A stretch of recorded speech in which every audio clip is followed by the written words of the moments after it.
네, 4번 문제 한번 보도록 하겠습니다. 다음 2차 방정식의 근을 판별하시오 라는 문제인데요. 일단은 요때 이야기를 하기 전에 우리가 중학교 3학년 때 2차 방정식에 대해서 배우고 그때 이야기했던 몇 가지 이야기들에 대해서 한번 말씀을 드리도록 하겠습니다. 기본적으로 우리가 얘기하는 2차 방정식은요. ax제곱 플러스 bx 플러스 c는 0이라고 이야기하는 것을 2차 방정식이라고 얘기합니다. 이때 단 a는 0이 아니면서 동시에 a, b, c는 실수이다 라고 이야기를 하는 게 기본적인 2차 방정식이에요. 그래서 우리가 방정식을 푼다는 거는 다시 말해서 이러한 식이 참이 되게 만드는 x를 구해 나가는 과정이 방정식을 푸는 것이거든요. 다시 말해 이러한 조건에 만족시킬 수 있는 x를 찾는 과정이 바로 방정식을 푼다 라고 이야기해 주시면 되겠습니다. 그런 조건을 만족시키는 x는 그리고 또 다르게 용어를 붙여서 해 또는 근이라고 부르거든요. 근데 우리가 그러한 근을 찾는 과정은 물론 인수분해를 통해 서 구할 수도 있고 아니면 직접적으로 x의 값에 특정한 값을 대입해서 정말 양변이 0이 되게 만들어줄 수도 있겠지만 직접적으로 인수분해 못할 수도 있고 수를 대입했을 때 아무리 대입해도 어떤 값이 들어가야 될지 감이 안 올 때도 있어요. 그래서 그런 경우를 위해 우리는 특별한 공식을 배웠었는데요. 그걸 바로 근의 공식이라고 불렀습니다. 근의 공식은 이 조건을, 이 식을 만족시켜 줄 수 있는 x의 값을 바로 꺼내는 공식이 바로 근의 공식이라고 생각해 주시면 될 텐데요. 그때 x는 바로 2a분의 마이너스 b 뿔마 루트 b제곱 마이너스 4ac다 라고 부르는 근의 공식이 있다라는 걸 생각해 주시면 되겠습니다. 아직 근의 공식 못 외우신 분들은요. 계속 써가면서 읽어가면서 봐가면서 꼭 외워주셔야지만 문제를 푸시기가 수월해질 수 있다라는 거를 다시 한번 좀 강조드리고 싶습니다. 자, 이때 ABC는 기본적으로 실수 안에서 뽑기 때문에 분모는 실수예요. 분자에 있는 마이너스 b도 실수입니다. 그때 만약에 이 루트 안에 있는 값이 양수라면은 이 친구는 전체적으로 루트 안에 그 루트를 포함한 값까지 실수가 되기 때문에 전체적으로 실수인 근을 가질 수가 있어요. 그래서 첫 번째 b제곱 마이너스 4ac가 0보다 크다면 이때는 우리가 실근을 갖는다라고 이야기를 할 수가 있습니다. 다만 이 뒤에 있는 게 이제 루트 안에가 양수로 살아있다면 예를 들어 이런 상황이에요. 루트 4, 루트 5 이런 것들로 값들이 살아있다는 이야기거든요. 그러면은 2a분의 마이너스 b라는 값이 고정돼 있을 때 한 번은 그 루트 5를 더해주고 한 번은 그 루트 5를 빼주기 때문에 그때의 실근은 서로 다른 두 개의 실근이 나올 겁니다. 따라서 b제곱 마이너스 4ac가 0보다 큰 경우에는 서로 다른 두 실근이 존재한다라는 이야기로 이해해 주시면 되겠습니다. 그럼 만약에 이번에는요. 이 안에 있는 값이 0이 되는 경우 생각해 볼 수 있겠죠. 그럼 루트 0이기 때문에 루트 0이라는 값은 그냥 0이 될 거 아닙니까? 그 말인 즉슨 2a분의 마이너스 b에 내가 더하거나 빼는 값이 아예 없다는 얘기로 이해해 주시면 되겠습니다. 그러면 b제곱 마이너스 4ac가 이번에 0이 되는 경우 같은 경우에는 이 친구만 살아남을 텐데 이때 a도 실수, b도 실수니까 2a분의 마이너스 b는 전반적으로 실근입니다.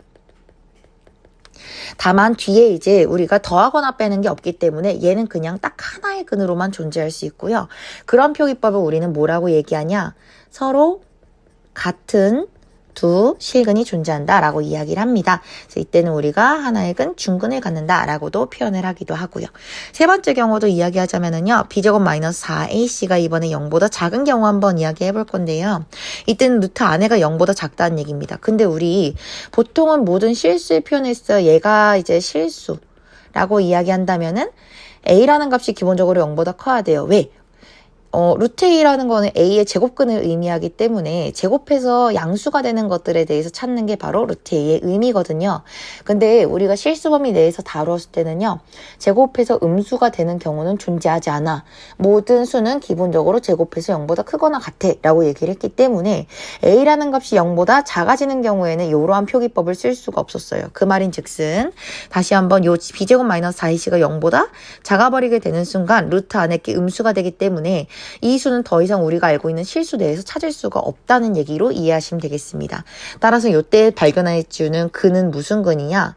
허근이다 라고 생각해 주시면 되겠습니다. 허수인 근을 찾아낼 수가 있는데 마찬가지 2a분의 마이너스 b라는 것은 기본적으로 고정이 돼 있는 상황에서 내가 적당한 허수를 한 번은 빼고 한 번은 더하기 때문에 얘네는 서로 다른 두 허근이 생길 수밖에 없다.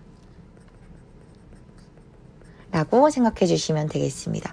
이와 같이 지금 2a분의 마이너스 b 같은 경우에는 무조건 실수지만 이 루트 안에 있는 값이 양수냐 0이냐 0보다 작냐에 따라서 세 가지의 근의 종류가 분류가 되기 때문에 이 안에 있는 이 b제곱 마이너스 4ac라는 것에 갖다가 우리는 뭐라고 부를 거냐? 판별식이라고 부르도록 할 겁니다.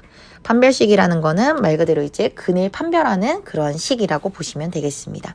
그래서 이러한 개념에 앞서서 이제 우리는 4번 문제의 맥락을 한번 파악해 보려고 하는데요. 다음 2차 방정식의 근을 판별하시오라고 이야기하는 거는 지금 여기 있는 세 가지 중에서 어떤 식의 근을 갖는가라고 이야기를 하고 있는 거기 때문에 이때 우리가 이용해야 되는 툴은 바로 판별식의 부호를 체크해야 된다라고 이해하시면 되겠습니다. 1번부터 한번 볼게요. 1번에서 지금 보시면은요. A는 2가 되겠습니다. 그쵸? X제곱의 개수를 우리가 A라고 했으니까요. B 같은 경우에는요. 마이너스 4가 되겠고요. C는요. 1이 되겠습니다. 그렇기 때문에 1번 문제에서 판별식 같은 경우에는 B제곱이니까 16 마이너스 4 A, C 이렇게 넣어주시면 되겠죠. 16 빼기 8이니까 얘는요. 8이에요. 0보다 크겠죠. 판별식이 0보다 큰 경우에는 서로 다른 두 실근을 갖는다 라고 얘기했기 때문에 이때 답변으로는 서로 다른 두 실근을 갖습니다 라는 식으로 근을 판별해 주시면 끝난다는 겁니다. 두 번째 마찬가지로 A, B, C부터 찾아주시면요. A는 3, B는 마이너스 5, C는 3 이렇게 나와 있는 거 보이시겠죠? 따라서 판별식 써주시면요. B제곱이니까 25 마이너스 4 A, C 넣어주시면 되겠습니다. 4, 3, 12에 3 곱하면 36이겠죠. 그럼 25에서 36 빼면은요. 마이너스 11, 0보다 작게 되겠습니다. 따라서 이때 같은 경우에는 세 번째 경우에 해당이 되기 때문에 근을 판별하실 때는요. 서로 다른 두 허근을 갖습니다. 라는 식으로 판별하시면 끝난다는 겁니다. 세 번째 같은 경우에도 A, B, C부터 찾아주시면요. A는 4, B는 플러스 12, C는 9다. 라는 식으로 찾아주시면 되겠죠. 판별식 써주시면요. 12의 제곱 144 마이너스 4, A, C 넣어주시면 되겠죠. 지금 4, 4, 16에다가 9 곱하시면요. 6, 9, 54, 144 나오기 때문에 두 수가 완전히 동일하다는 걸 알 수가 있어요. 그래서 144 빼기 144는 0. 따라서 얘 같은 경우에는요. 우리 지금 이야기하는 두 번째 경우에 해당이 되겠죠. 따라서 서로 같은 두 실근이다 라는 식으로 판별을 하시거나 또는 이제 중근이다 라고 판별하시면 끝나겠습니다. 그래서 이런 식으로 근을 판별하시오 하시면은요. 아래쪽에 있는 판별식으로 인해서 부호를 확인하시면 되겠고요. 다음 2차 방정식의 근을 구하시오 라고 이야기한다면요. 근의 공식에 직접적으로 집어넣어서 정말 근을 꺼내주셔야 된다는 거 확인하시면 되겠습니다.